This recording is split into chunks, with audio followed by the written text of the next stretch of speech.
Hello and welcome. It's Doug Diamond. You have reached another Diamond Report Live. It's 10:05 p.m. Central Time on April the 21st, 2024. And yeah, I think that video was just a ginormous "see, we told you so." I mean, so much of what Greg reported in that video is things that people that I work with, researchers I've been following for years, have been saying for a long time. And I know you guys know all that, and probably whether you've seen that video or not, you probably know a lot of the stuff in that video. So to me, it just proves our point. Yes, I know, us, the conspiracy analysts, not the conspiracy theorists. It's no theory. It needs analysis, though. So hello and welcome. Hope you guys had a good week. Seemed like a very fast week. I saw some folks in chat say it was a fast week. How's it been a week already? And yes, I know. Seems like every week is that way. Anyway, hello and welcome. We are live on Rumble, we're live on YouTube, and we are live on 2 of my Facebook pages. So we will see how things transpired tonight. We've got quite a few articles and a few videos to look at. Tonight's show may be a little shorter than normal. We'll just see. We'll see. There's quite a bit to cover. And it was one of those days where I didn't feel like I had nearly enough prep time for the show. However, we've got some interesting things to look at. And right off the bat, we've got a question in chat. Do you think they're going to go through with the sacrifice tomorrow? Well, that is why we have this article pulled up here on HalTurnerRadioShow.com. So we'll start with that. Barbaric savagery. Israel to, quote, sacrifice the red heifers tomorrow. 422, the beginning of Passover. Do I think it'll happen? Well, before I answer that question, let's see what Hal says here. HalTurnerRadioShow.com. In a display of barbarism and savagery, Israel will sacrifice red heifers tomorrow. He's very sure about that. As a spiritual cleansing for the rabbis who will rebuild the third temple, except in order to do that, the Muslim Temple Mount must be gone. In a ceremony akin to a voodoo ritual wherein witch doctors cut the heads off of chickens or goats, the Israelis will sacrifice red heifers, and they dare call themselves civilized. Well, what he's referring to, of course, is the sacrificial system of which Jesus Christ himself was the ultimate sacrifice. And when he came along and gave his life, laid down his life willingly for all of us, none of that is necessary with the animals anymore, as you all know. I'm not sure if Hal remembers that or if he's forgotten that or what. But, the Bible does actually mention and talk about the red heifers, in the Old Testament, Leviticus, I think, and where they are supposed to have all of these different stipulations. But keep in mind, that was all before Jesus, before Christ laid down his life for us. So even though it has no bearing on anything now for us as believers, for the Jews, it's another thing. It's another thing. So yes, they definitely want to sacrifice the red heifers. Will it happen tomorrow? I have my doubts.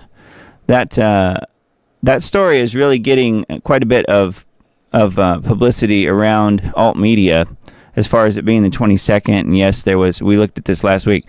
There was a paper that was put out publicly about, asking of the police in, I guess, Jerusalem, whether or not, they could have knives and they could do the animal sacrifice, and people assumed it was for the red heifers. And I mentioned that last week. I personally think that, yes, there probably will be sacrifices, although I don't think that it will necessarily be the cows.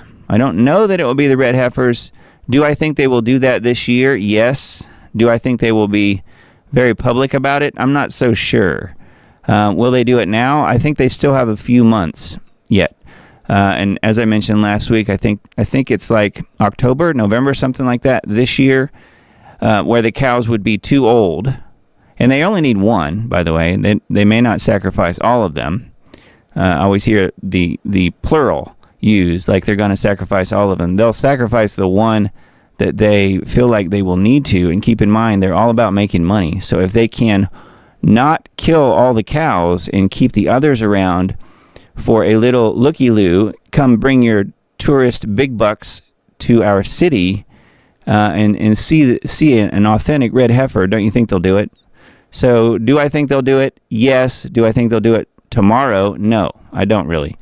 I could be wrong. I mean, we'll see what happens. But my guess is they will do it probably more in secret and probably more toward the end of the time that they have. So if they have between now and November or October before the cows are too old, I mean, they could push it into the summer or early fall.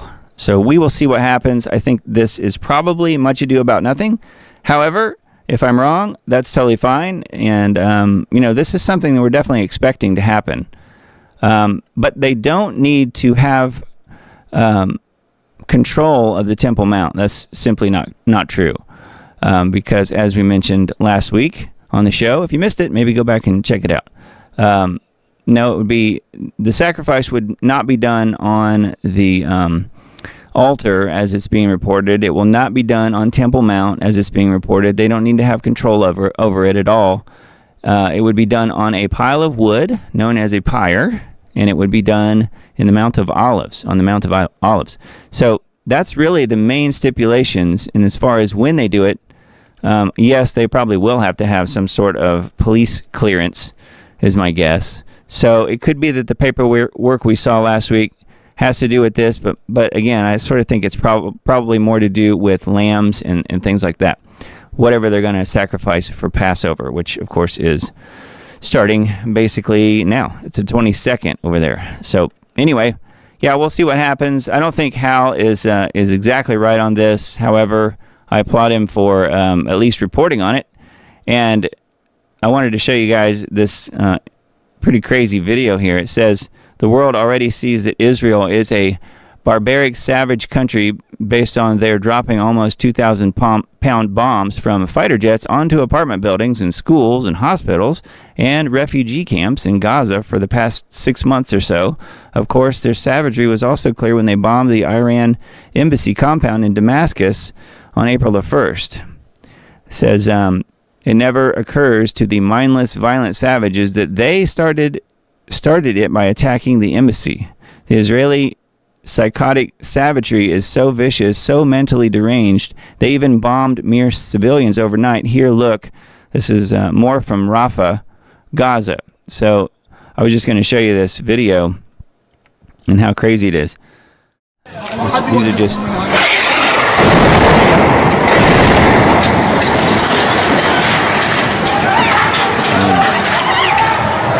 Could you imagine having to live in that? Again, kaboom. The state of Israel is mentally deranged, and the people who support that state really need to seek psychiatric help. Yes, well, I don't think that they will. So anyways, that is showing their savagery. Yes, I agree. Does that mean that I am supporting Hamas? No, of course not. But I do support God, and I don't think God is about genocide.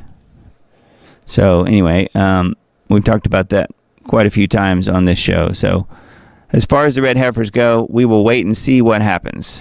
And but my guess is it will happen this year. I don't know that it will be made a huge, big public spectacle. This is something that they want to do. Yes, they do want the third temple, but they don't have control over the Temple Mount, which of course is the old Roman fortress, not where the first two temples were. First two temples were in the city of David, just down the hill a little ways, not on Temple Mount. But that's a little detail they don't seem to care too much about, is it? All right, well, let's move on. We've got more articles here from Hal's site. Shabbat Sol, a synagogue in Pomona, was burned to the ground. Gee, I wonder why. They're trying to raise funds. Do not donate to them, Hal is saying. Says it was burned to the ground last night. Israel bombing Palestinians in Rafah seems to be having consequences. So I think whoever started that probably would qualify as being anti-Semitic. Maybe just a little bit. Israeli War Cabinet expected to convene tonight, as in tonight, at 17:30 local time. I don't know if that's probably Israel time. The Israeli War Cabinet is expected to convene tonight Rafah, question mark, Iran, question mark, both. Stay tuned. Israeli time zone is 7 hours ahead of U.S. Eastern time zone. So we'll see. We'll see what happens. Of course, there were reports of them bombing more in Iran this last week, which may or may not have been true. We just don't know. We're going to look at that just a little bit closer as well. I am now on Spotify, believe it or not, as well as Apple Podcasts. So if you guys are podcast listeners, these are audio only podcast versions of this show. So when this show goes up as a podcast, probably tomorrow on my Substack, which if you're not subscribed, please go subscribe. It's totally free, diamonddisc.substack.com. The link is in the upper right up there in the black box. You can subscribe there for free, and when I put the podcast up there, you can obviously listen to the show there, but it's also available on these other places as of just a couple days ago.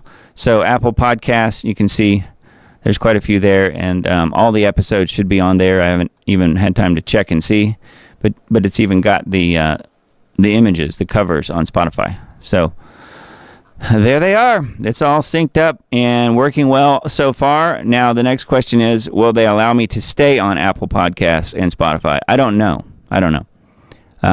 I do know that the Lost Arts Radio channel that we posted some time ago back on Spotify, and the multiple dozens of shows that we put up from Lost Arts Radio. I say we because I'm the producer of the content on Lost Arts Radio, and so we put up many shows on there, and they outright banned our channel on Spotify. This was probably about 2 years ago now, so I don't know. I'm not sure if I'll be able to stay on here. However, I am on there for the moment, and it seems to be all of the podcasts that are associated with my Substack postings. So it'll go back, a good year or so. Every week. I do a show every week, so you can catch me on there. Feel free to subscribe if you're not already, and you can do so on those two systems as I just mentioned. So I just wanted to bring your attention to that. We'll see. We'll see how long it lasts. I didn't last on TikTok for very long. I still have a channel, but they were throttling everything that I was putting up. I was reaching essentially nobody. Zero. All right. So needtoknow.news is the first article that I've got pulled up here on that site. Republican Speaker Johnson to pass $95.3 billion foreign aid package using Democrats. And this is dated a couple days ago now, and this did happen. U.S. Speaker Mike Johnson is scrambling to keep his job while at the same time he's working to pass an aid package for foreign wars that is opposed by many Republicans. The bills would provide around $60.8 billion for Ukraine, $26.4 billion for Israel, $8.1 billion for Taiwan. Johnson included a fifth bill to appease Republicans that would revive the Secure Border Act, so U.S. border security is essentially an afterthought. Far-right conservatives in the House balked at the new plan, calling the border language watered down, and demanded it to be attached to Ukraine aid, as previously promised. So the only border that matters is Ukraine's, not ours, as you guys know. Terrifying FISA bill set to include vast new surveillance powers, forcing businesses to become NSA spies. So we actually have a video on that. We're going to watch that. This is an important one. It says the Senate is set to vote on the FISA reauthorization bill on April 19th, which already happened, that includes a provision forcing any company or individual that provides any communications service to give its electronic data to the NSA upon request. And I don't think they'll take no for an answer, do you? Critics are urging people to call their senators to stop the passage of the bill. Section 702 provision, which this passed, by the way, of the FISA renewal bill requires that any company that hosts any form of communications service to surrender surveillance data to the NSA. An amendment from the House Intel Committee was passed by the House that vastly expands the universe of entities from Wi-Fi service companies that can be compelled to assist the NSA, but now also includes any company that provides equipment on which communications are transmitted. That's pretty much everyone, everywhere. This may include commercial landlords, barbershops, laundromats, fitness centers, hardware stores, dentist's office, and the list goes on and on. Any of the companies compelled to hand over data to the NSA would be under a gag order, and the targeted individual would not be informed of the spying. Yes, that's your Constitution at work, isn't it? Well, actually, no. They've completely subverted the Constitution. That is tyranny at work. So, do you think a lot of these companies out there who are offering free Wi-Fi are going to continue offering free Wi-Fi when you go to them? Probably not. They'll probably be shutting that stuff down very soon. So, anyway, says the Senate set to vote on the Pfizer reauthorization bill that includes a provision forcing any company or individual that provides any communication service to become a pawn of the NSA's surveillance grid. So let's take a look at a video that kind of breaks this down. I think this is an important one to pay attention to.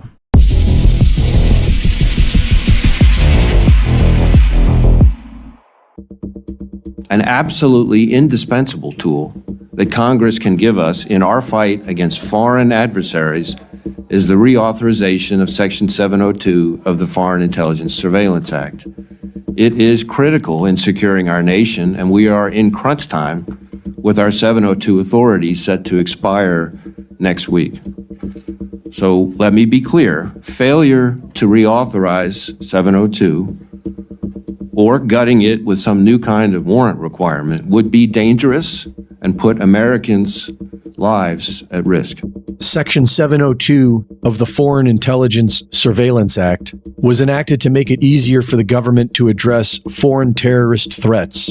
Targeting Americans is prohibited, but intelligence agencies have used Section 702 to spy on hundreds of thousands of Americans every year.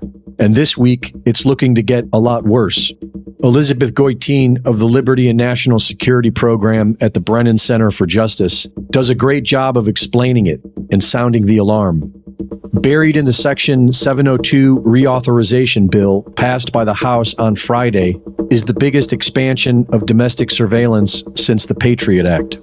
Under current law, the government can compel electronic communications service providers that have direct access to communications to assist the NSA in conducting Section 702 surveillance. Companies like Verizon and Google must turn over the communications of targets, which officially must be foreigners overseas, but this has been abused to spy on Americans. By changing the definition of electronic communications surveillance provider, an amendment offered by House Intel Committee leaders and passed by the House vastly expands the universe of entities that can be compelled to assist the NSA. If the bill becomes law, any company or individual that provides any service whatsoever may be forced to assist in NSA surveillance, as long as they have access to equipment on which communications are transmitted or stored. When the amendment was first unveiled, civil liberties advocates noted that the provision would encompass hotels, libraries, and coffee shops, and so they were excluded. But the vast majority of U.S. businesses remain fair game, including barbershops, laundromats, fitness centers, hardware stores, and any small business that provides Wi-Fi to their customers via routers. It also includes commercial landlords that rent out offices, which would target journalists, lawyers, financial advisors, healthcare providers, and anyone renting commercial office space. The amendment even includes service providers who come into our homes, such as house cleaners, plumbers, and IT service providers, all of whom could be forced to serve as surrogate spies and be required to give the NSA direct access. And none of them would be allowed to tell anyone. They would be under a gag order and would face heavy penalties if they failed to comply. Having wholesale access to domestic communications, the NSA would then be on the honor system to retain only the communications of approved foreign targets. And we know from past experience that they cannot be trusted to do this. The Senate is scheduled to vote on the bill this week. Section 702 expires on April 19th, but the Biden administration has obtained FISA court approval to continue Section 702 surveillance until April of 2025. Call your senators now and tell them to block the "everyone is a spy" surveillance bill. Reporting for InfoWars, this is Greg Reese. Yeah. Well, I would say it's all too late. It's too late because the NSA already has massive data centers, and they are already picking up literally everything from everyone all the time. All texts, all emails, all voice communications, all everything is being funneled into the massive data centers already happening that already exist in Utah and probably in other places as well. This just gives them more license, not to do it more, but to simply have the law, simply have Congress and the law behind them. So they're already doing it. The question is how much of the Constitution will be subverted, which of course they're trying to throw the entire thing out. And then beyond that, are we going to have any rights? Are there going to be any rights left for anyone? Yeah. So Kelly's saying here, that's what I was going to say. They've been doing this for a while.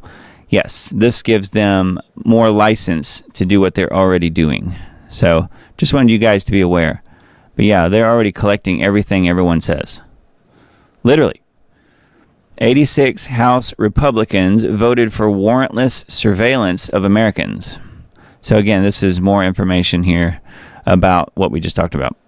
So it's on needtoknow.news. A couple more articles from that site. Red states fight growing effort to give basic income in cash, basic income cash to residents. Basic income programs are intended to provide direct, regular cash payments to low-income residents to help alleviate poverty.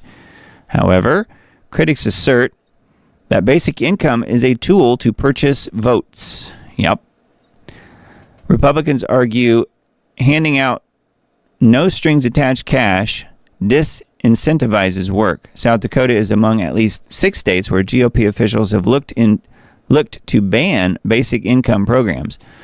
Experimental programs are dangerous as long as people can become addicted to getting money from the government.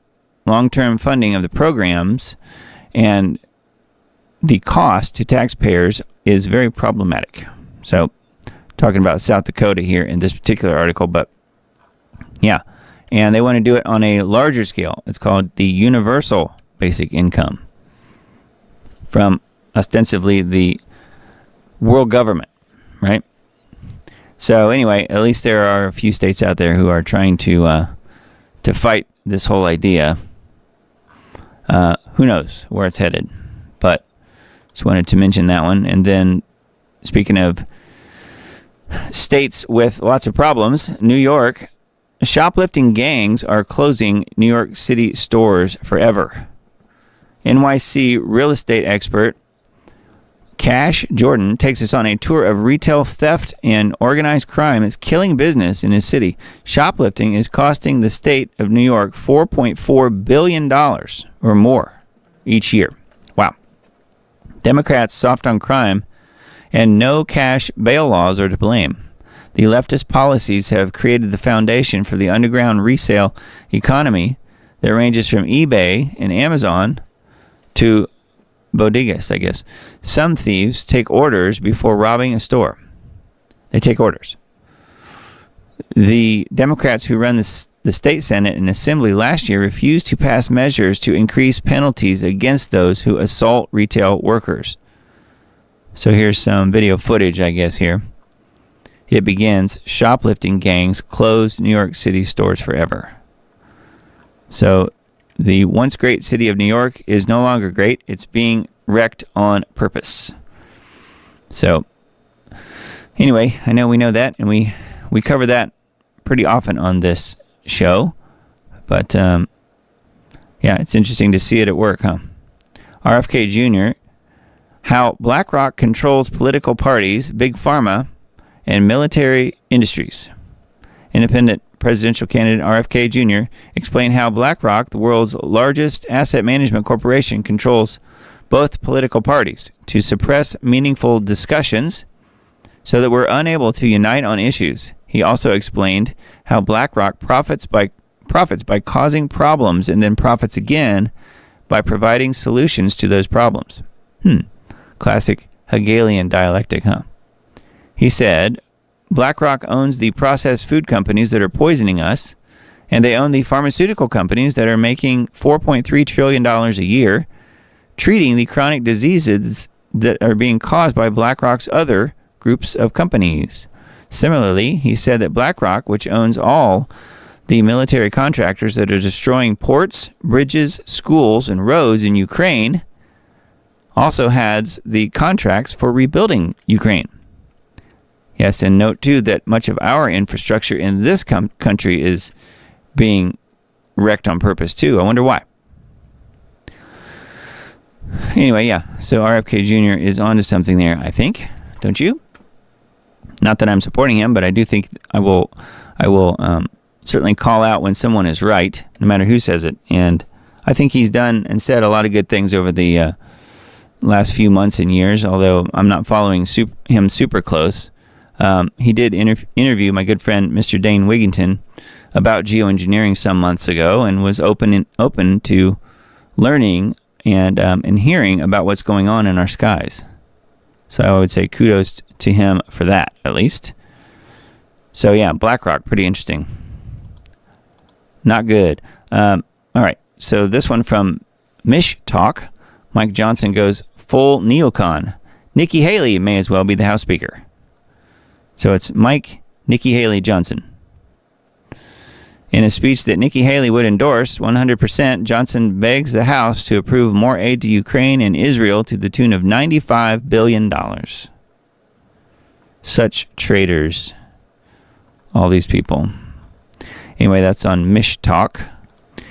And then I found this one. I thought it was kind of interesting. This is on Daily Mail. Why Nashville school shooting victims' families don't want the handwritten confession letter of the killer, Audrey Hale, from ever being released. Why they don't want the handwritten confession to ever be released. Families of the victims are trying to exert a copyright claim on the manifesto. Copyright. I don't think they understand how copyright works. They are opposed to the release of the dangerous and harmful rantings a year after the horror officials are still blocking the release of the documents. Yes, but some of it has been leaked, right? Grieving families of the Covenant Christian school shooter's 6 victims have claimed they own the copyright of the full handwritten confession of the killer. They are arguing before a Nashville judge that the confession and other documents should never be publicly released because no good can come from it. I would disagree with that. I think they should definitely release everything. The family's claims come as both city police and the FBI fight to stop the confession and potentially information about mysterious notes and numbers found on Hale's body from being made public. Notes and numbers found on her body. Audrey Hale, 28, was a transgender artist who identified as a male named Aiden, shot her way into the Tennessee elementary school in March 2023, killing 3 adults and 3 9-year-old kids before responding officers killed her. Following the shooting, Metro Police Chief John Drake said his force had recovered the shooter's manifesto as well as hand-drawn maps in her car, and said they would eventually be made public, which of course they never have. Both city officials, city police, and the FBI say the material shouldn't be released because the information could damage any political investigation and the Biden administration and all of those people supporting woke causes and transgenderism and blah, blah, blah. That's why.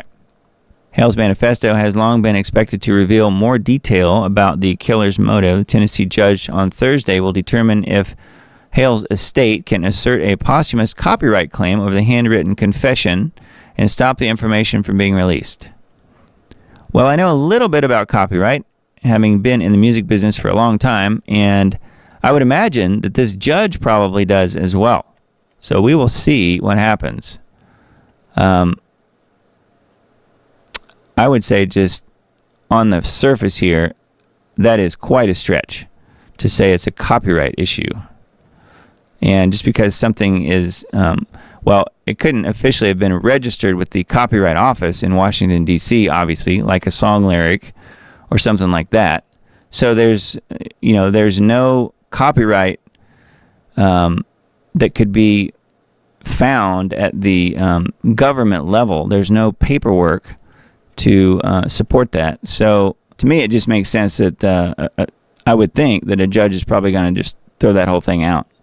Just guessing. It says the only way they could get copyright protection established is if they would have to show the documents in federal court. In other words, they got to let the cat out of the bag. So they have to show the documents in court. And maybe they don't want to do that. You can't just assume that there's copyright interest on any particular writing. Every day the public's being denied the right of access, adding that Hale was clearly the only suspect, that there was obviously no pending investigation, and that the release of the manifesto could potentially disrupt. The families, on the other hand, argue that there's no good that can come or will come from the release of these writings.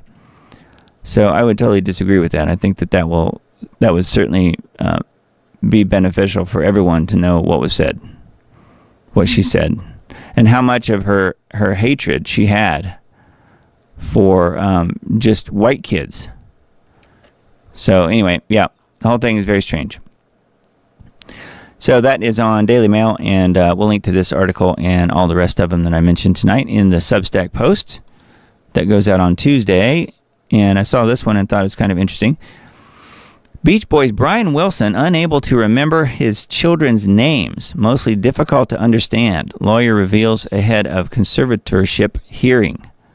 So for you Beach Boys fans out there, Beach Boys singer Brian Wilson was confused, quote unquote, when asked about his family's plan to place him under a conservatorship due to his dementia. But his court-appointed lawyer believed the move would be the best for the entertainer after a recent meeting. According to court documents obtained by Radar Online, the lawyer appointed by the court to speak to Wilson about the proposed conservatorship recently met with the singer. The lawyer said he met with Wilson on April 15th at his impeccably well-maintained residence in Beverly Hills, where he resides with two of his children and long-term caregiver, as well as other caregivers that assist him with his daily activities. He added, Wilson uses a walker to get around, but only with the help of one of his caretakers who steadies him and helps him get into and out of the walker. So that's pretty sad, huh? Wilson was well-oriented as to person, place, and time, acknowledging and responding to his name, providing me with the date of his birth, the time of day, and the current date, but was unable to give me the names of his children other than the names of the two daughters who live with him. Wilson has 7 children. Yeah. And you remember Wilson Phillips, right? The band, the girl band from the 80s. I think the Wilson in Wilson Phillips is his kid, if I remember right. Anyway, kind of interesting. I didn't know that about Brian Wilson, that he's got dementia. Didn't know if you guys knew that. Pretty sad. He was a talented guy once upon a time. I never got to meet or work with any of the Beach Boys type guys, but I did work in the studio where they recorded many of their songs. So I will say that. You can kind of see the picture there. It's kind of covered up a little bit with the chat, but you can see that's Studio 3 at Ocean Way when I was working there in Hollywood, right on Sunset Boulevard. Ocean Way Recording, Studio 3. That's now, I think, East West Recording Studios. But yeah, it's a great room, and many of the Beach Boys hits were recorded, tracked in that very room. This is the control room here, and then on the other side of this wall, this black area, is the studio room where the guys in the band would be playing their instruments. So, just thought I would point that out. Kind of wild. But yeah, it's too bad about Brian. So I found this article on Revolver. James O'Keefe reveals who's really running the Biden White House, and it's probably not who you think. So I would kind of take this with a little bit of a grain of salt, as they say. But you may not have heard this. And of course, most of us, including myself, think that it's Barack Obama, and that's what this article is sort of pointing out. That's the obvious person, but then yet there's someone else. So here's what this says. Yes, we all know that the real puppet master of the Biden regime is likely Barack Hussein Obama. After all, Obama has made no qualms about how he planned to run his third term.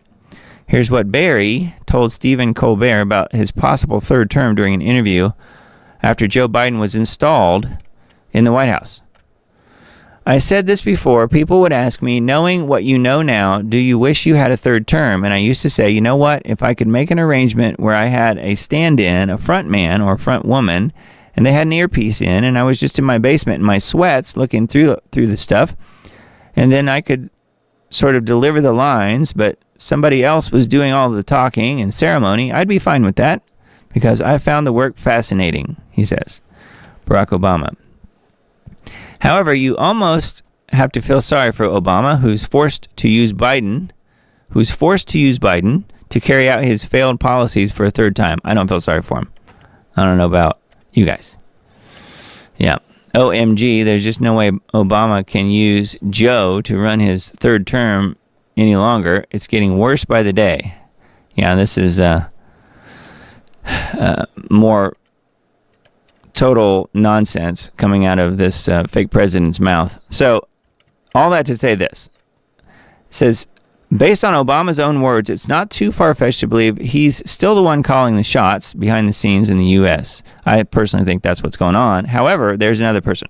This theory would explain why we're seeing the country struggle with a floundering economy, soaring crime rates, border invasions, and chaotic failed foreign policy.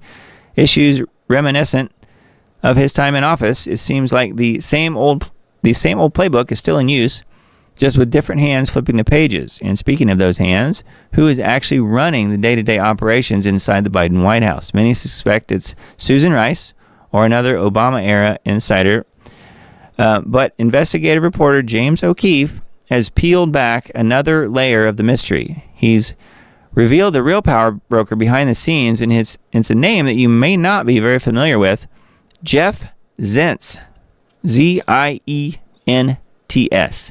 Who is Jeff Zients? Some of you may be wondering. Well, he's none other than Biden's chief of staff, a former Facebook board member, and the guy who's reportedly running the show behind the scenes, spoon-feeding Biden what to say. Well, he's not doing a very good job at that.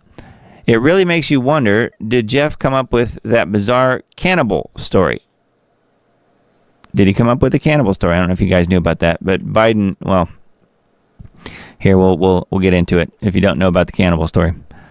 Says, wait, more Biden family members were eaten by cannibals? After giving a story this morning about his grandfather Ambrose Finnegan being shot down in a cannibal-infested area and disappearing, now Joe Biden says his uncle Bozie was the one shot down and disappeared in New Guinea, and they never found the body because there are a lot of cannibals for real in that part of New Guinea. I don't think Biden could even find New Guinea on a map. It appears Biden may think his grandfather is his uncle. He also claims D-Day took place on a Sunday. It took place on Tuesday, June 6th, 1944. Can the country survive 4 more years of this? Asks that rhetorical question. Wait, more Biden family members were eaten by cannibals. Yes, so that's what he's talking about in this video. Pretty funny, actually.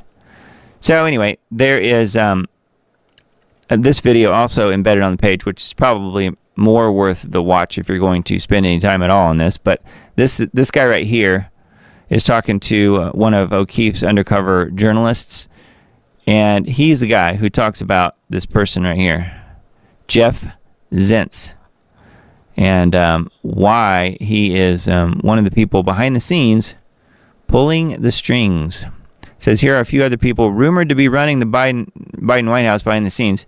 Steve Ricchetti, senior advisor, Anita Dunn, senior advisor, Gene Sperling, economics advisor, and Valerie Biden Owens, his crazy sister. In short, our White House is not only occupied by a candidate who didn't win, but also by a cabal of globalists who are making decisions for us, but have never received a single vote from the American people. That's called a coup. Susan says, so is this Biden's attempt at normalizing cannibalism in his bloodline in a twisted sort of way? Well, maybe so. Maybe so. Although I don't think he can remember anything from moment to moment. So, yeah, who knows? Kelly says, I did not hear the cannibal story. Lord help us. Yeah, it just gets crazier and crazier with this guy. Mushi says, Obama is also a puppet. I'm sure the buck stops much higher up, names that we've never heard of. Yeah, I think so too. And so this guy is somebody to definitely be looking out for, investigating perhaps, and hopefully people will. I'm not sure how much information can be found out about this guy, but I definitely think Obama's involved for sure. You can kind of tell whenever the two of them are around together, everybody pays attention to Obama and completely ignores Biden. Tells you who's running the show. Listen, screams from DEI air traffic control tower as two planes nearly collide on the DC runway. You guys might remember this little dude from Airplane. It was a good movie. Well, here's the two new little dudes. This one in particular, Pete Bootyjuice. You find yourself sitting on the ground, looking up at the sky, scratching your head, and wondering why our airline industry seems to be crashing and burning. You're definitely not alone. Plenty of Americans are gazing upward, asking themselves what the heck is going wrong with our once well-respected aviation industry. These days, under the so-called leadership of Mayor Pete and the Biden regime, we're seeing a slew of equipment failures, near misses, confused employees, and planes that seem to be falling apart at the seams. Gee, I wonder why. There he is with his husband or wife or whatever they are to each other. Who knows and who cares? These days, the U.S. aviation industry is like watching a disaster movie, but this is no film, it's real life, and it's unfolding right above us. The latest movie disaster unfolded on the runway in the DC swamp. Two planes, one from JetBlue and the other from Southwest, nearly collided. You could hear the panic crackling through the air traffic control tower as they scrambled to handle yet another near-miss moment. So this is the tweet. Let's see here. I guess it's just a minute, so we could watch this if you guys want to. Well, I'm just going to go ahead and play it. How about that? I haven't really heard this yet. I started to earlier and then got sidetracked. So here it is. Taxi Alpha. Southwest 2937, Washington ground, give way to the American Airbus left to right, runway 1. Taxi via Kilo Charlie, cross forward Charlie, pull over to the right, tower on the other side. All right, after American, going to 1, Kilo Charlie, cleared cross forward, let's stay to the right, Southwest 2937. JetBlue 1554, traffic holds off your right, wind calm, runway 4, cleared for takeoff.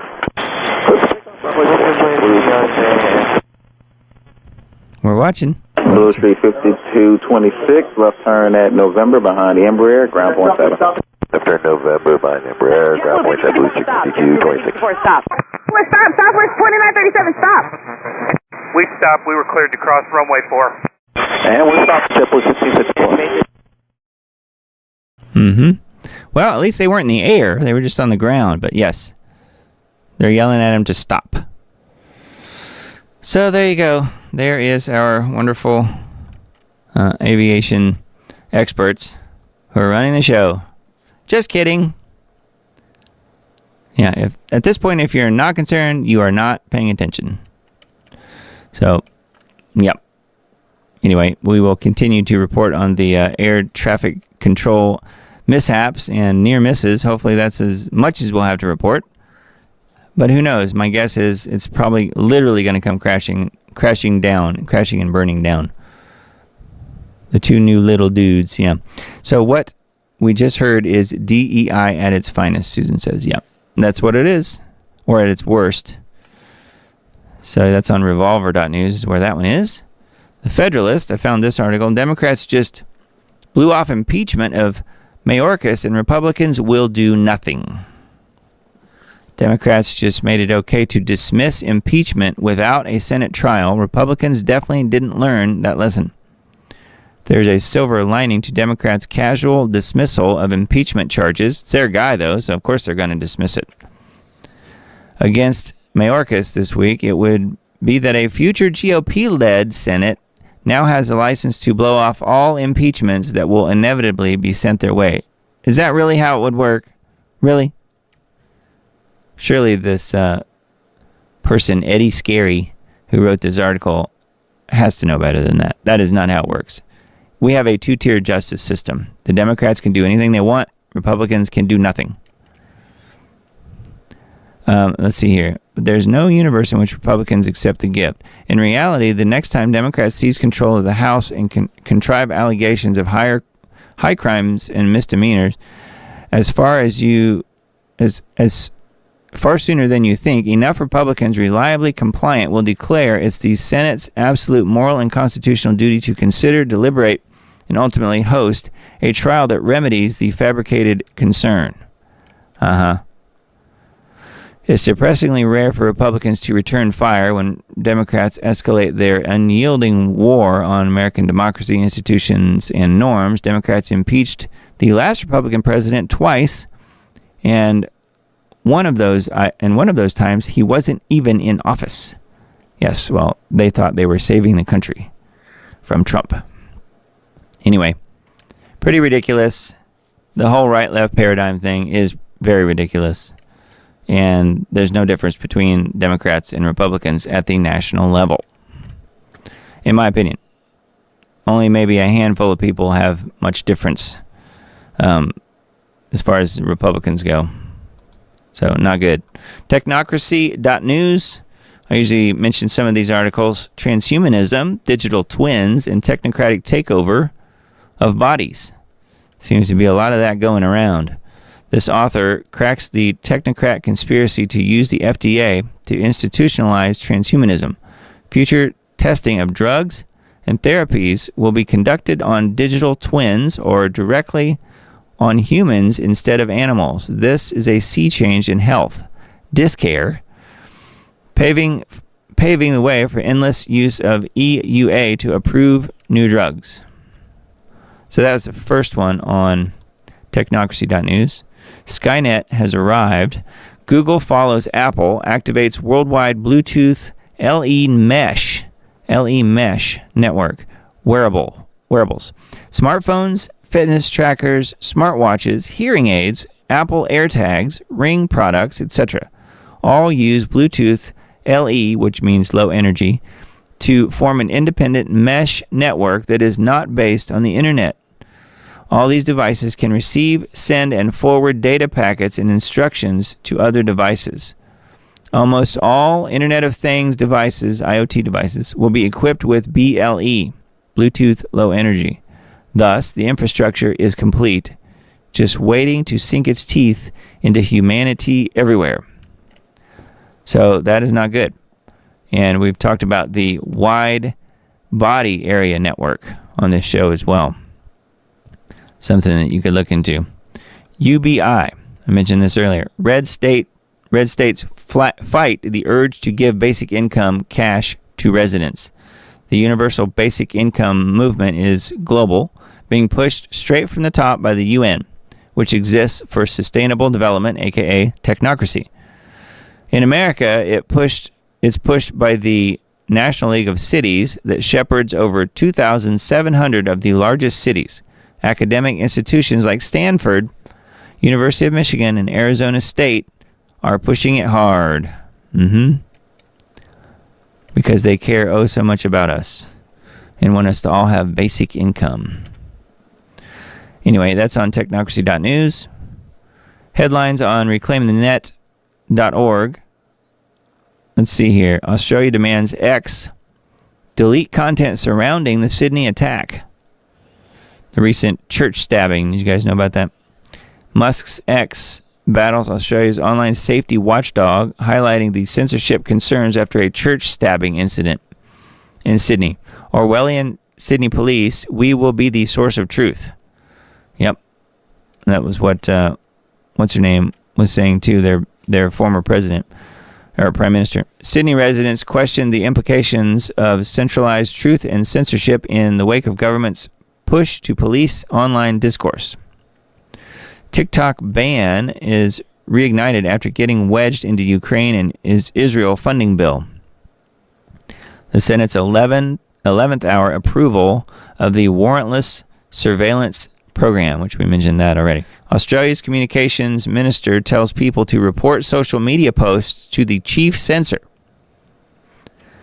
Australia's push for more online censorship sparks debate as the communications minister urges citizens to report speech to the e-safety commissioner. What was the license for all of this stuff? What enabled all of these crazy, tyrannical idiots to do this stuff? What was the license for all of this? It's where it all started. Power grab, money grab, everything. The libertybeacon.com, I thought I would just look at a few of the headlines, and you guys can check out the website if you hear anything interesting. Betrayal complete. Mike Johnson passes $61 billion Ukraine aid, violates the Hastert rule again. $95 billion aid package for Ukraine, Israel, and Taiwan, but not the U.S. border. So feel free to look at thelibertybeacon.com, and then let's do a quick little refresh here. On RT.com, some of the headlines. Rockets fired at U.S. base in Syria. Israel promises painful blows to Hamas. Haven't they already been doing that in Gaza? No? Die, MAGA die, Democrat congressional candidate says. Isn't that nice? He's so understanding, so liberal, so tolerant. Ukraine can win, Zelensky says. I did watch, there's a Zelensky film on Truth in Media, which is Ben Swan's channel. I'll try and remember and link to that in the Substack post. But there's a Zelensky multi-part video series. I think they're up to parts 2 or 3 or something like that right now of maybe 12 that will be released by fall, I think. And they were pretty well done. It's got some pretty good background on Zelensky and how he really literally was just an actor and where he came from and all that. It's very interesting, I think. And the videos are short, which is good. Biden asks Americans to choose between freedom and democracy. He would know, wouldn't he? The president's latest blunder comes as a majority of Americans doubt his mental capacity for office. But he's still going to be the Democrat nominee, right? At least we think he is, unless they bring someone in at the last moment. Biden has implored his supporters to choose freedom over democracy. In the latest of a long series of gaffes and verbal blunders, conservative pundits have viewed the incident as more proof that the 81-year-old is unfit for office. You don't say. Was he ever fit for office? No. Yeah, just like the movie Idiocracy to a large degree, that's how ridiculous America has become. Totally agree. It's unfortunate. House passes foreign aid package as border security bill stalls. That's on WNG.org in their world column. I found some interesting articles on the People's Voice.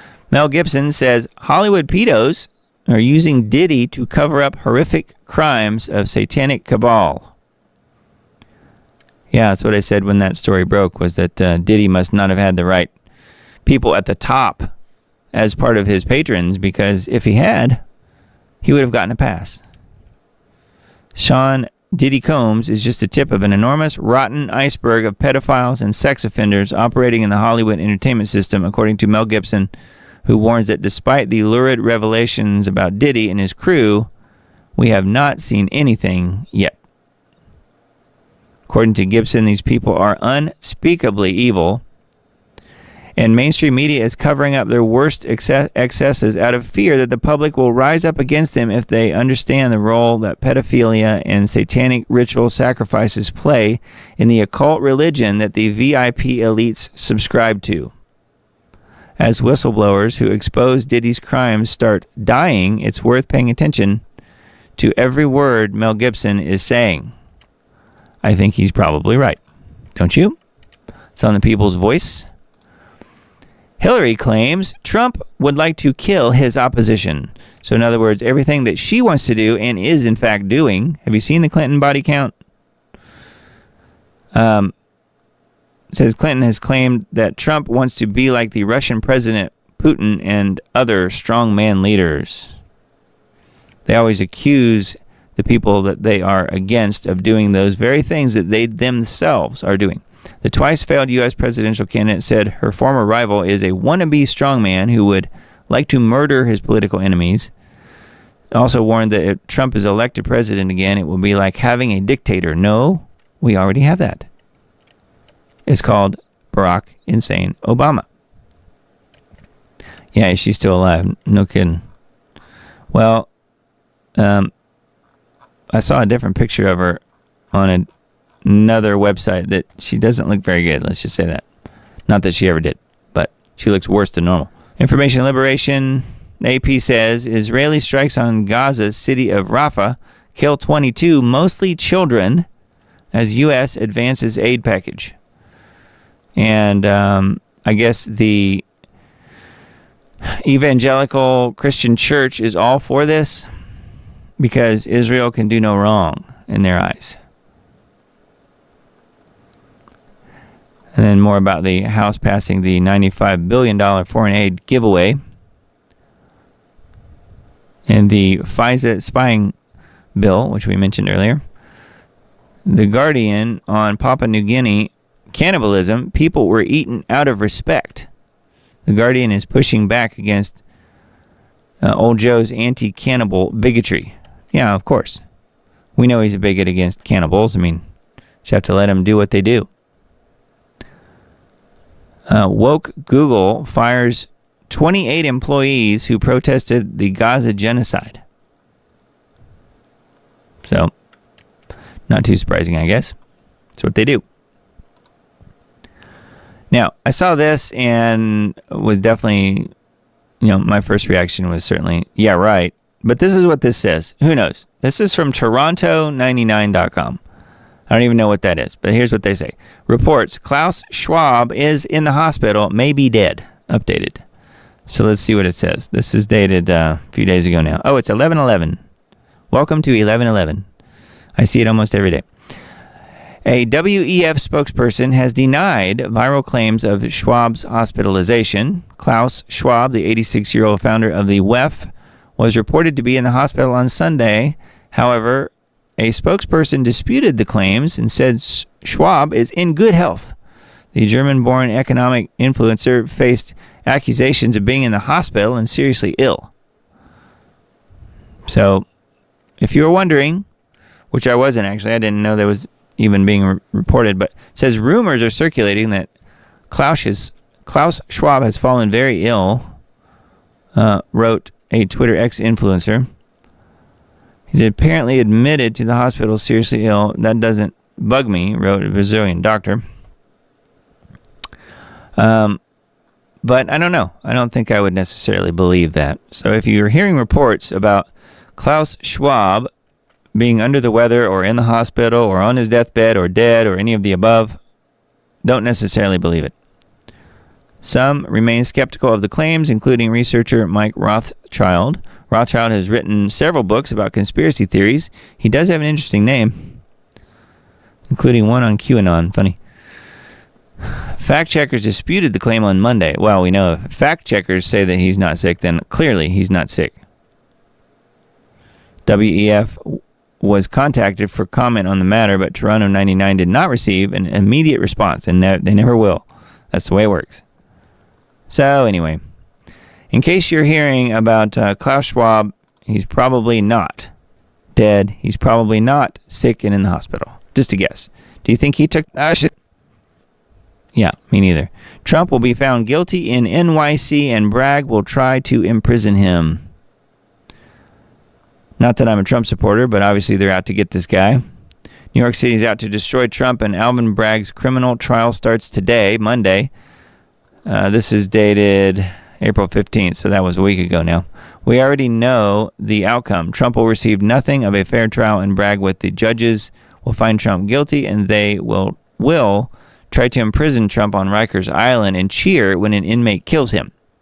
I feel sorry for those who are blinded by their hatred of Trump, blah, blah, blah. So that's just what this article's saying here.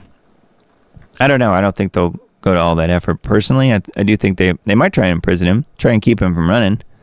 But the easiest thing for them to do is to blow up his plane. If they really want to get rid of him, that's what they do. Yeah. So it says the fact checkers, clearly he is sick if they're saying that he's not sick. Well, I don't know. That could be. He has sort of disappeared. Klaus Schwab. Denver mayor defunds the police by $8 million to take care of illegal border crossers. Denver's Democrat Mayor Mike Johnson why is everybody named Mike Johnson? Has cut funding to the city's police department by $8 million in order to take care of people who entered the country illegally. This is not the first time Johnson's done this. He was already making cuts to city services back in February for the same reason. So the influx of illegal aliens make the city less safe, and then the mayor cuts funding to the police, making the city even less safe. What could possibly go wrong? Well, you have to flip it and know what's actually going on here, and that is they're trying to destroy the city, and they're doing a darn good job. So it's not an accident. These people aren't dumb. They're evil. So that's on Gateway Pundit. And on Zero Hedge, RFK Jr. won't pursue Libertarian nomination and says that the Trump team asked him to be the VP. So there you go. I don't know if you believe that. I'm not sure I do, but that's just what is being reported here. I personally think that Trump will probably ask, what's her face, in Arizona. But I don't know. But obviously RFK Jr. is not going to do it. So we will see. Woke Google fires 28 employees who protested the Gaza genocide. So an indiscriminate act of mass retaliation. So yeah, they fired him. How dare you protest Gaza's genocide? I mean, we support Israel, right? That's what Google does, apparently. Iran says it could pursue nuclear weapons if Israel threatens atomic sites. Again, this is on Zero Hedge. Iran's leadership has always strongly asserted that it is not pursuing the development of nuclear weapons. No, of course not, because they already have them. But instead has long sought a peaceful nuclear energy program. Various ayatollahs over the decades have even declared the atomic bomb to be un-Islamic and against the teachings of the Quran. Or the Quran.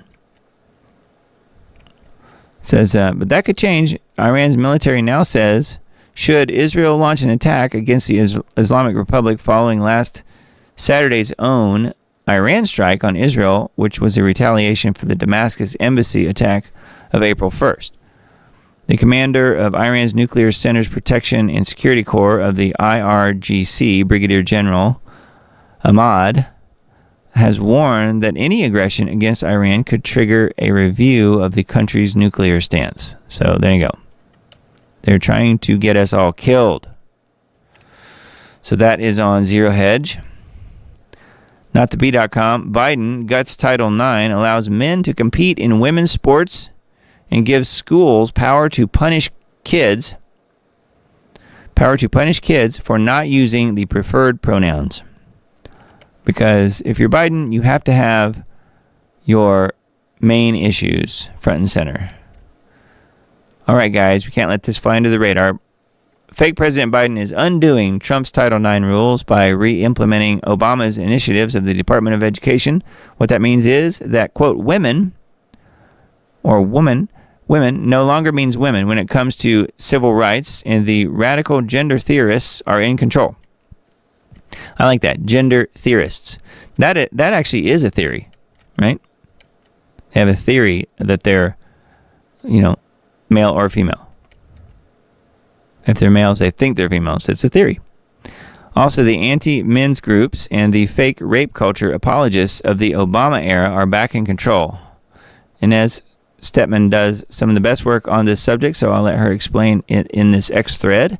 Today, the Biden administration is releasing regulations more powerful than most real legislation.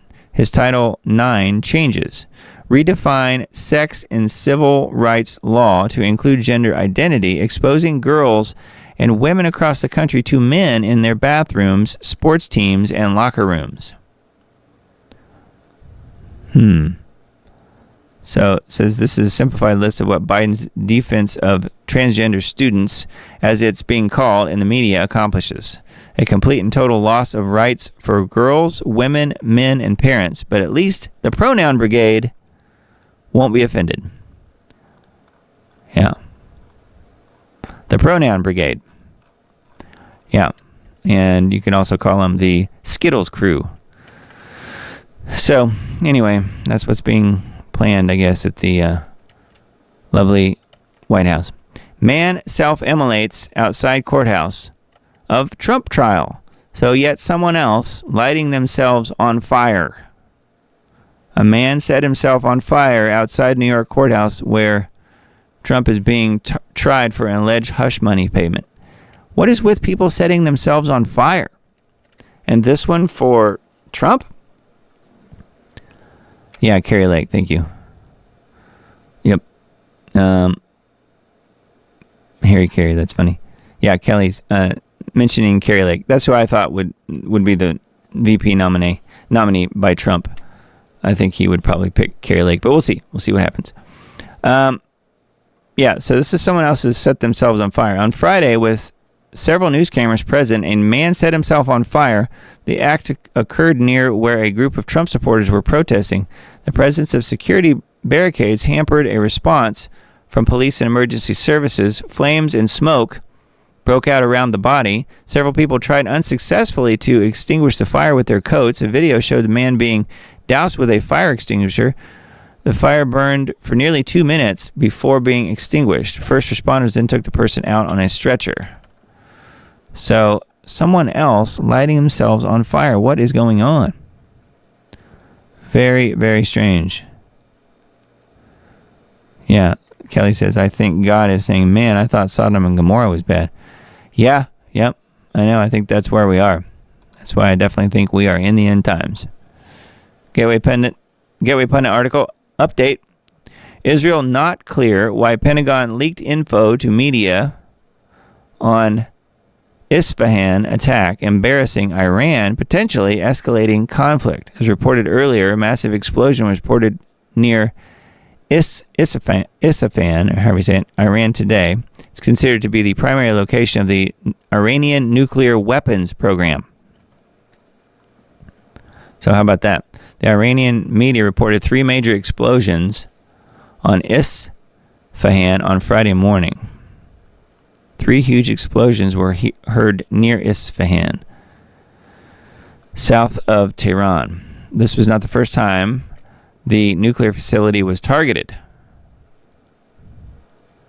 So that is not good news. I mean, they're going right after the actual places where they're building nuclear weapons and stuff. How smart is that? LeoHoman.com, the final sellout, ? Uniparty devils sending $95 billion to corrupt foreign governments. $300 million goes to prevent Ukrainians from escaping the military draft by fleeing to Poland. So $300 million is going just for that, apparently. Boy, oh boy. So this is on LeoHoman.com. He always has some good articles and interesting thoughts on things. WinePressNews.com is the site, and they have some pretty good headlines as well. Microsoft and OpenAI partner to create Stargate, AI-powered supercomputer. But it's still not a quantum computer. An AI-powered supercomputer. So it says world's first AI beauty pageant to crown Miss AI announced. Miss AI. So a completely fabricated and fake person who doesn't exist is going to win a $20,000 prize, I guess, to the programmers. But it's AI, so I wonder how that would work. Very strange. It's an upside-down world. U.S. Congress proposes sweeping child online protection legislation paves way for digital ID infrastructure. I see how that's going to work now, huh? They always do it in the name of kids. We need this to protect the kids. They learned that from the Clintons. FBI director warns China poses broad and unrelenting threat to the U.S. critical infrastructure, warns of impending cyber attack. FBI director, which he's basically working for China anyway. I guess he should know. Escalation. Israel says they launched retaliatory strike against Iran, but lauded as a nothing burger. Silly. Hawaii approves $80 and $50 blast sticks for self-defense. Fires baby powder at criminals. blast sticks. It fires baby powder at criminals. So there you go. That's going to protect who? Korean neuroscientists use artificial intelligence to decode people's dreams and spontaneous thoughts. So they have some pretty interesting articles over here on WinePress, winepressnews.com. A few more articles. We're reaching the end here. Baltimore mayor announces millions in black-only arts funding, includes Black Leaders Wax Museum. A comptroller says that the city is broke. So this is the guy who was out there being paraded around when the Key Bridge collapsed. Remember him? Baltimore Mayor Brandon Scott says too much money goes to white-run arts groups, so instead he's giving $3.6 million in city-directed funds to blacks-only arts groups. Mayor Scott announced last week that white-ran businesses were for too long getting public dollars, so he is going to divert funds to non-white businesses. Why are there funds? Does not exist. Racist Baltimore Mayor Brandon Scott bashes white-ran businesses, diverts relief funds to support non-white artists, including African drumming groups. Well, I like drumming, but I mean, do they really need all the tax dollars? Anyway, that's what the lovely mayor of Baltimore is up to. Thought you'd like to know. Teacher threatens to shoot up a preschool in Nashville. So, it continues. Police have arrested a Tennessee teacher for allegedly threatening to shoot a colleague at her preschool. She was arrested and charged with assault, threat of mass violence at a school, and 2 counts of carrying a weapon to a school following Thursday's incident at the Academy of McCrory Lane. Wow. So, yeah, it just never seems to be ending here. And this is my backyard, more or less. And the school where my kid goes, they had to, on the anniversary of the Covenant school shooting, they had to close her school because of a threat that came in. Yep. And luckily everything was checked out very thoroughly and nothing happened. However, someone was talking tough and saying that they were going to do something to the kids at the school, I guess. So, yeah, it's still going on. WTF. This is going back to Diddy, what we talked about with Diddy earlier.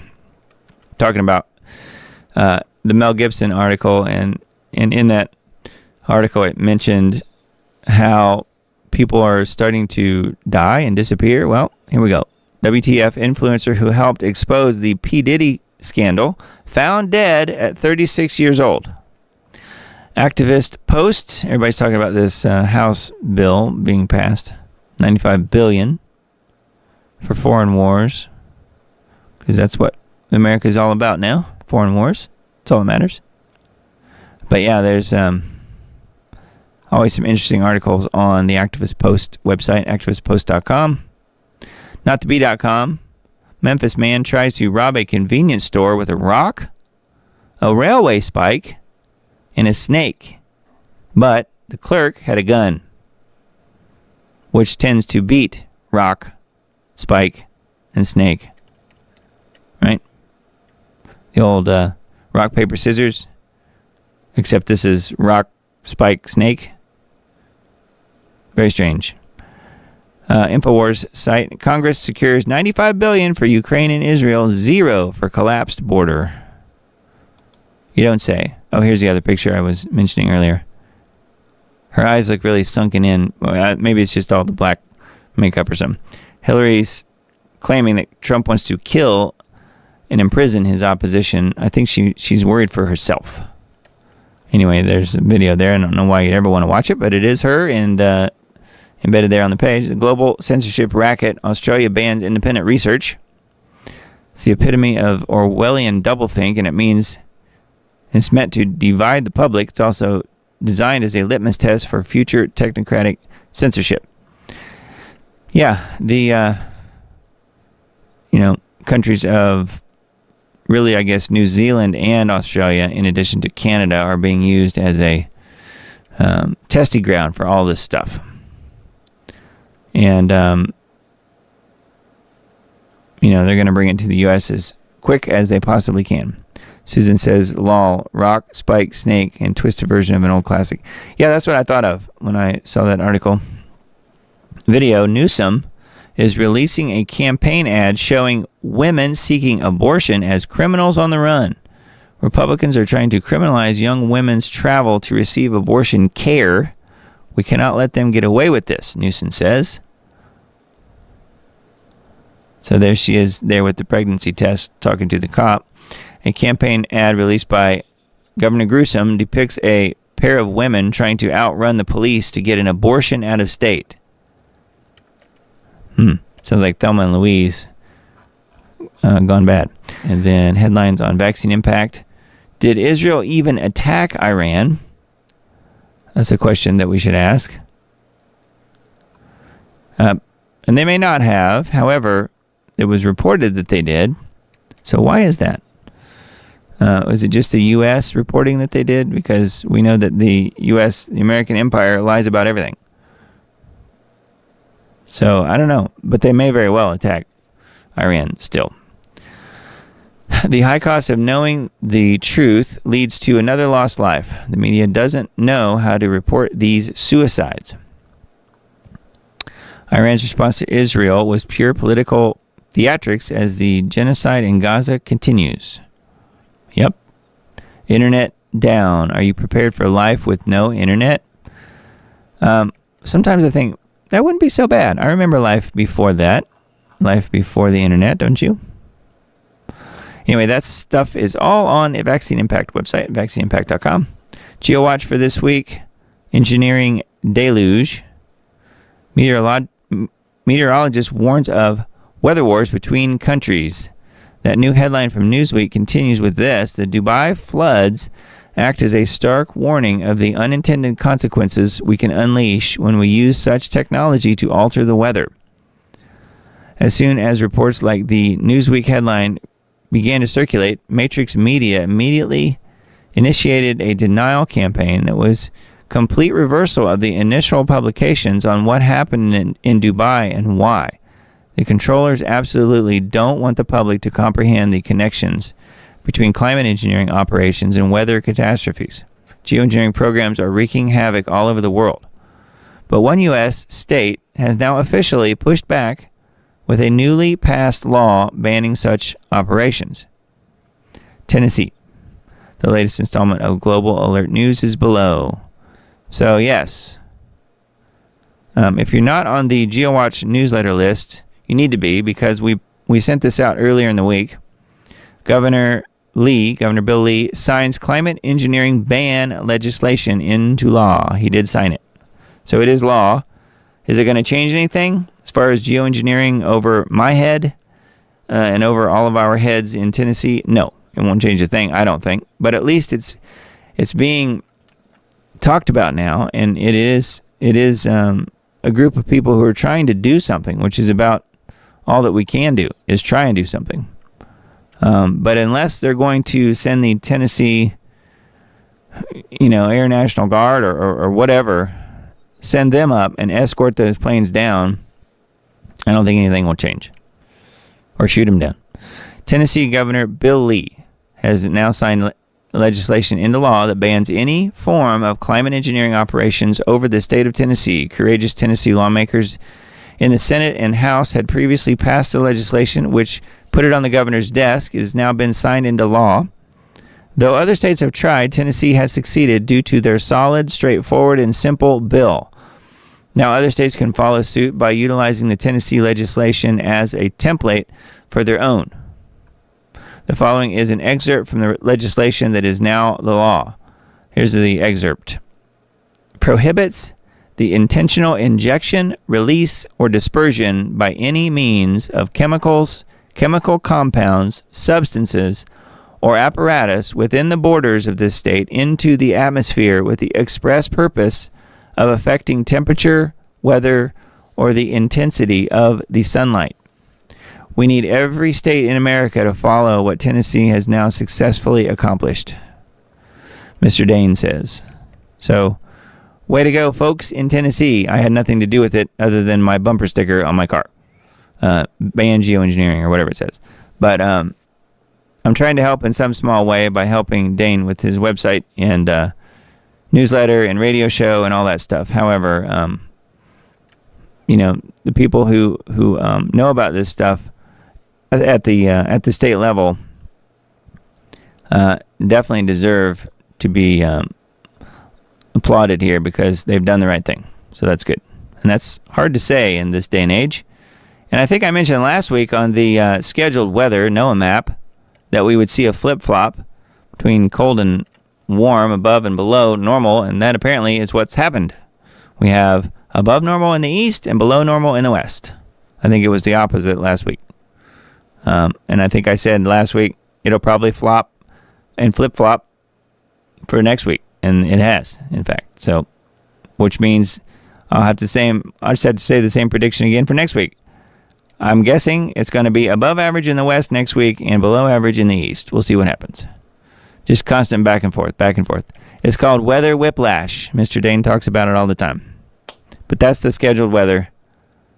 And that's what's coming for us from all those wonderful people who are scheduling our climate to do things that it was never intended to do. All right, and then Iran apparently has been hit by a plague, a new type of plague, crocodiles. So says the Israel365news.com website. And I didn't actually pre-read this article, so I just thought I would look at it with you guys live because, I mean, how ridiculous can this possibly be? Iran has been, obviously this is pro-Israel site here. Iran has been hit by extreme flooding, and at least 18 people have died in flash floods, but it's not weather engineered, no, not at all, that have swept through southeastern Iranian province. Several villages were destroyed and power and water were cut to around 300 more. Landslides have blocked critical roads and communication routes. Government sources have indicated damage to water facilities in 289 villages in 6 cities. Iranian state news agency reported on Thursday that heavy rains and flooding also hit these different provinces, highlighting concerns about, quote, short-nosed crocodiles being forced out of their natural habitats. Due to the floods, especially in the south of the province, short-snouted mugger crocodiles, so they're muggers too, they must have a weapon on them and take your purse. Mugger crocodiles may get out of ponds. Why are there crocodiles in ponds in Iran? The statement asked the people to avoid approaching wildlife habitats. Residents were told to avoid unnecessary travel near the riverbanks, wetlands, marshes, and so forth. The mugger crocodile is a medium-sized, broad-snouted crocodile, also known as a marsh crocodile. It is native to freshwater habitats from southern Iran, or Iran. It can reach a body length of 16 feet and is a powerful swimmer. Also walks on land in search of suitable water bodies during the hot season. According to Jewish esoteric sources, the crocodile warning comes in time for Passover, a second plague in Egypt, normally identifying its infestation of frogs. See where we're going here with this? Was a scourge of crocodiles. The first reason is that Egyptians worshipped a crocodile god, understanding that the plagues came not only to harass, but also to educate and to attempt to uproot the idolatry and decadence prevalent in Egypt. It would be consistent with divine punishment to attack their deity. So this website, again, pro-Israel website, is claiming Iran is being hit by a crocodile plague and that God has somehow sanctified this in retaliation for Iran daring to defend their own embassy in Syria. So I don't know what you guys think about that, but I think it's laughable at best. No, it's finding a story where there really isn't one, if you ask me. But it's the mugger crocodiles. So watch out for them. And I think we've reached the end of the articles for today. So there you go. So anyway, yeah, I guess we're a little earlier than normal. I've got a couple more videos to show you guys tonight. We'll do that on the way out. And in the meantime, I think we've kind of gone through most, or more or less some anyway, of the various and sundry comments. But what I'll do is I'll play a short video and I'll look at that while you guys are watching the video, and I'll come back and we'll wrap it up. So how does that sound? Okay. Well, that was pretty interesting report, I thought. Yeah. So the limit of tyranny is what you will put up with. Very well stated, yes. Martino says, Revelation 18:23, for thy merchants were the great men of the earth, for by thy sorceries, pharmakia, were all nations deceived. Yep, that is what we are seeing right now. We are witnessing it firsthand. So I guess that's all the articles and info I had for you guys tonight. Thanks for being here. We're wrapping it up a little bit earlier tonight, I think, but I think that's fine. What we'll do is we'll plan to do this show next week at the same time. I would say sometime within the next week or so, maybe 2 weeks. We may end up moving the broadcast to a slightly earlier time. Probably the same day, but we'll see. We'll see how it goes. And I will let you guys know, and we'll be notified. You guys would be notified first on Substack. So if you're on the Substack list, you'll know about that if we happen to move the day and time or the time of this show. And if you're in the band group, you guys will also know early on when I do something like that, if I do something like that, which I'm planning to.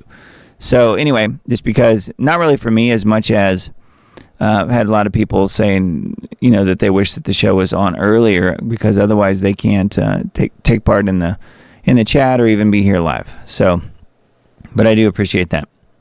So anyways, yes, the store, shop.thediamond.report, is linked in the upper right corner, as well as a Substack. And on there you can find various different Diamond Report and other items on here. Conspiracy Analyst hoodies seem to be pretty popular. So it's in various colors. There's only 3 colors shown here. These are all 3 the same, just different colors. But there are quite a few different colors. That's just an example of 3 of the colors. I think there's probably 10 or so different ones.